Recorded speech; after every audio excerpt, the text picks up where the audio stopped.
Em setembro de 1408, numa pequena pedra, igreja na costa da Groenlândia, um jovem, mulher chamada Sigrid Bjornsdottir casada, um homem chamado Thorstein Olafsson. Dois padres leram os proclamas 1. O certificado foi emitido, foi por todos que, medida visível, um casamento comum.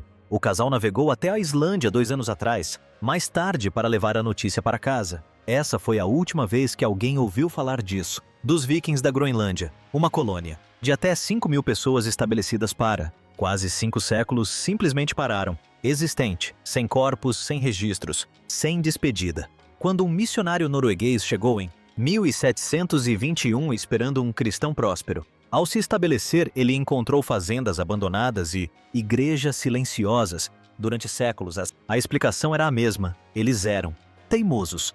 Recusaram-se a adaptar-se. Então, a ciência moderna começou a ler ossos, o solo e o registro genético. Em si, o que encontraram não era nada do que alguém havia descoberto. Me disseram, o homem que construiu a colônia era um assassino. Erik Thorvaldsson, conhecido como Erik o Vermelho, pela cor de seu cabelo e barba tinha. Já herdei o problema da família. Antes mesmo de ter visto a Groenlândia, seu pai Thorvald havia sido banido da Noruega por homicídio culposo e tinha. Arrastaram Erik West de 10 anos para a Islândia, para recomeçar. Recomeçar não funcionou. Erik herdou o temperamento do pai, com juros. Após uma disputa sobre algumas vigas de madeira emprestadas, ele matou 2 dos filhos de seu vizinho e o sistema jurídico islandês tomou a sua posição. Claro, 3 anos de exílio. O mundo viking não era um mundo pacífico, mas Erik havia ultrapassado até mesmo esse limite. A direção de seu exílio foi decidida por geografia. O leste era a Noruega dele. A família já havia sido proibida de entrar. Ao sul ficava o Atlântico aberto. O oeste era apenas um rumor. Por volta do ano 900, um marinheiro perdido chamado Gunnbjorn Ulfsson foi expulso. Curso e vislumbre de terra ao longe. Horizonte. Ele nunca desembarcou. Ele retornou com a história e nada mais. Durante 80 anos, o avistamento permaneceu no ar. A imaginação islandesa como algo entre uma legenda e uma navegação. Nota de rodapé. Erik navegou em direção a ela em 982. O que ele encontrou primeiro não foi nada animador. A costa leste da Groenlândia é uma muralha, de gelo e rocha negra intacto por centenas de quilômetros, um litoral que declara-se inabitável. E significa isso mesmo. Ele não tinha como voltar atrás. Ele seguiu para o sul, contornou o brutal ponta sul que marinheiros posteriores iriam. Chame de Cabo Farewell e comece a trabalhar. A costa oeste. A paisagem mudou, o gelo cedeu. Há fiordes profundos, vales abrigados grama. Crescendo onde a grama não deveria estar. Crescimento focas ao longo da costa, aves marinhas. Acima da cabeça. Não era a Islândia, não era a Noruega, mas foi o suficiente. Ele passou os 3 anos completos de sua vida lá. Exilado, explorando-o. Acampando em ilhas. Navegando pelas profundezas dos fiordes, dando nomes. Lugares encontrando os bolsões de fertilidade. Terras que se tornariam fazendas. Quando ao término de sua pena, ele retornou à Islândia, com um plano que dependia de convencer várias centenas de pessoas para abandonar tudo e siga um assassino condenado, através do Atlântico Norte até um país. Nenhum deles jamais tinha visto. Então ele mentiu. Ele chamou de Groenlândia. As sagas escritas muito tempo depois de sua morte dizem que ele escolheu o nome especificamente, porque as pessoas seriam atraídas para um lugar. Isso soava como algo verde. Era o equivalente no século X a um. Corretor imobiliário descreve apartamento-estúdio como aconchegante. E funcionou. Em 986, 25 navios partiram da Islândia carregados de gado, ferramentas e aproximadamente 500 colonos esperançosos. Apenas 14 navios conseguiram chegar. Alguns deram meia volta. Outros se perderam no mar. Os sobreviventes estabeleceram 2 assentamentos ao longo do sudoeste. Costa. O assentamento oriental próximo ao que hoje é Qaqortoq e uma cidade ocidental menor. Assentamento a cerca de 300 milhas ao norte, perto da moderna Nuuk. Erik não reivindicou nenhuma das duas. Ele escolheu a melhor terra em todo o território para ele mesmo, uma extensa propriedade chamada Brattahlid à frente de uma bela fiord com os melhores pastos de todos os tempos. Os colonos ainda não haviam encontrado. Ele construiu um grande salão ali, quando os arqueólogos escavaram o local. Na década de 1930, mediram-na em 24 metros. Longo, o homem que tinha sido 2 vezes banido por assassinato teve no período de, em apenas uma década, se tornou rei de seu próprio país. E aquele país contra todos, Expectativa razoável estava prestes a... Duram quase 500 anos. A primeira geração de colonos descobriram rapidamente o que a terra seria e não lhes daria. Eles trouxeram gado, ovelhas e cabras da Islândia e eles começaram, replicando a vida agrícola que eles tinham conhecido. Durante a curta estação de crescimento do verão, eles arrecadaram o pouco que podiam. Eles fizeram queijo e manteiga provenientes do seu gado. Eles caçavam focas e caribus ao longo do rio. Costa. Os fiordes forneciam peixe. Os penhascos forneciam alimento para aves marinhas. Ocasionalmente uma baleia encalhava e alimentava um. Acordo válido por semanas. Era viável. Não foi confortável. As limitações eram severas e permanente. Quase não havia árvores em a ilha, o que significava que não havia madeira para navios ou casas. Praticamente não havia nada. Minério de ferro, o que significava que não havia ferramentas ou armas de fabricação própria. Os grãos não cresceriam de forma confiável no clima, o que significava que não havia pão sem importações. Os pedaços de madeira que foram arrastados para as praias eram tão valiosas para a comunidade. Os líderes racionaram isso. Não foi permitido ser queimado para aquecimento ou cozinhar. Para combustível, eles recorreram ao turfeiras que a Groenlândia tinha em abundância e para edifícios transformadas em paredes de pedra seca isoladas com pelo de animal. Em uma única geração eles projetou uma fazenda funcional no Ártico. Sociedade a partir de praticamente nada.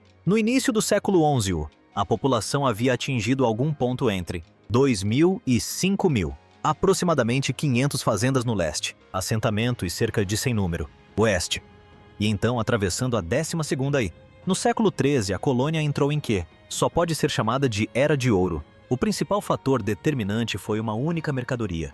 Todo verão grupos de caça navegavam 300 milhas ao norte até os terrenos dos nórdicos, chamado Nordersetur, perto do que é hoje Baía da Discoteca. A jornada foi perigosa. A recompensa era a matéria-prima mais valiosa em Europa medieval, marfim de morsa. Os comerciantes europeus da época não tinham acesso confiável ao elefante africano. Presas, o que significava que a morsa era material de prestígio de todo continente. Foi esculpido em crucifixos em báculos episcopais em capas de livros ornamentadas transformadas em ornamentos para as casas dos ricos. Os groenlandeses tinham acesso a aparentemente um suprimento inesgotável disso. Milhares de morsas se reuniram ao longo do margens rochosas da Baía de Disco e os caçadores saciaram sua fome e retornaram ao sul com barcos lotados. A pele de morsa era igualmente valiosa, extraordinariamente resistente e totalmente à prova d'água. Podia ser cortado em cordas, forte o suficiente para equipar alguns dos maiores navios na Europa. Além da morsa,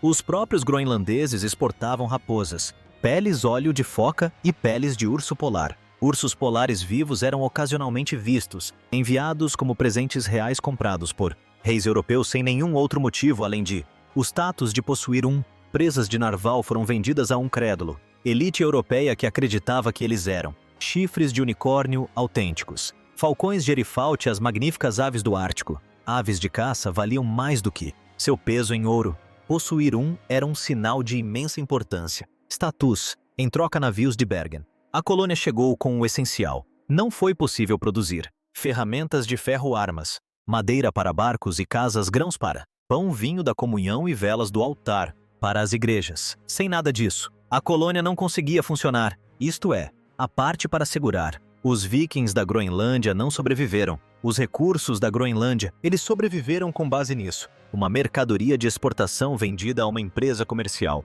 parceiro em uma rota de transporte. 450 anos de civilização, 5.000 pessoas em sua altura, igrejas e catedrais e uma sociedade que exportava chifres de unicórnio para reis europeus, tudo isso apoiado em um feixe econômico único. As vigas podem quebrar. Durante a maior parte do século XX, explicação para o que aconteceu com o problema com Greenland Vikings foi resolvido. Parecia que, em livros didáticos, apareceu em documentários, apareceu em acadêmicos, documentos considerados resolvidos. A história era simples e satisfatória, que geralmente é o primeiro indício de que a história está errada. Dizia-se que os nórdicos eram rígidos, europeus que carregavam seus produtos agrícolas, tradições no Ártico irrecusadas. Deixar ir. Eles se agarraram ao gado quando o gado já não fazia sentido. Eles se apegavam às ovelhas. Quando a grama parou de crescer, eles ignoraram os inuites que estavam sobrevivendo ao redor deles porque os inuites estavam pagãos e os nórdicos eram orgulhosos demais para aprender com o que eles consideravam pessoas inferiores. Eles morreram de fome junto com seus. Dignidade europeia intacta. A moral da história era simples e elegante. Fácil. Uma civilização destruída por sua própria ação. Teimosia, um alerta contra a cultura. Arrogância.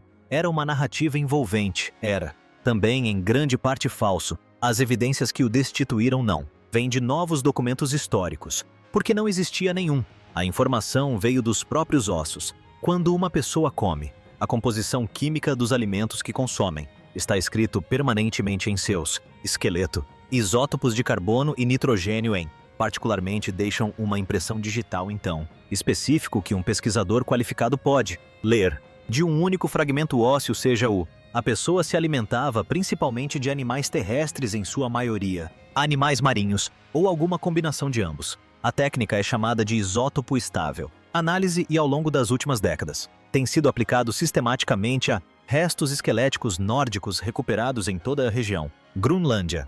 Os resultados não corresponderam à versão anterior. Eles contradisseram isso completamente. Nas primeiras gerações do Colônia, os ossos mostram exatamente o que a narrativa tradicional prevê. Aproximadamente 80% da dieta nórdica provinha de agricultura baseada na terra, carne bovina, carne de carneiro, laticínios. A comida de uma agricultura europeia, sociedade transplantada para o Ártico. Este é o ponto de partida para todos. Esperado. O que aconteceu a seguir não foi nada disso. Ao longo dos séculos seguintes, a proporção mudou. Greater than